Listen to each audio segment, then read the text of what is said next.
Una sa lahat, ako'y nagpapasalamat sa Panginoon sa pribilehiyong ibinigay sa atin upang ipagdiwang ang 25 anyos anibersaryo ng Iglesia ng Balibago.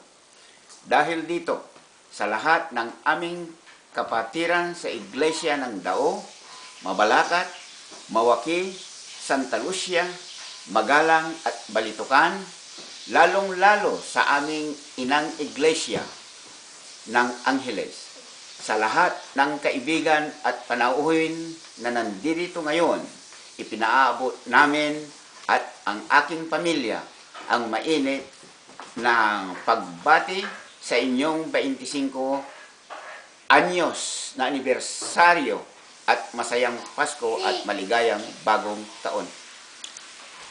Ako'y nalulungkot at hindi ako nakakarating sa inyong okasyon ngayon.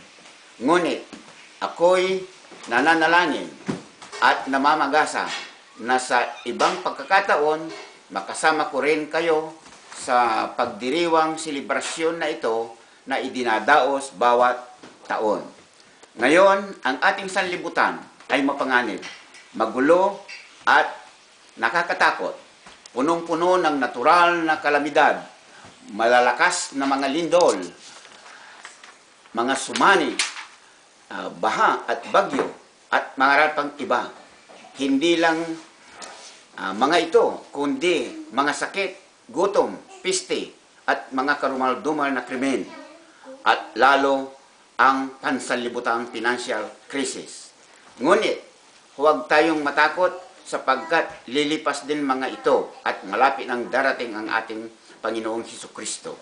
Ang pagbubutihin natin ay ang relasyon sa ating Panginoon, ang ating pananampalataya at pagtitiwala sa Kanya na nagbubunga ng pagsunod sa Kanyang kautusan na may pag-ibig at walang takot.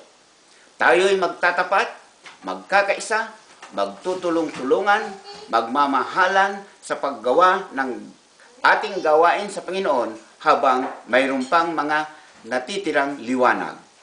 Ang pangwakas, gusto kong ulitin muli sa inyong lahat. Kasama ko ang aking pamilya, ang muling pagbati sa inyo ng masayang 25 anyos anibersaryo at maligayang Pasko at masaganang bagong taon. Mabuhay tayong lahat. Pagpalain tayo ng ating Panginoon. Marami pong salamat.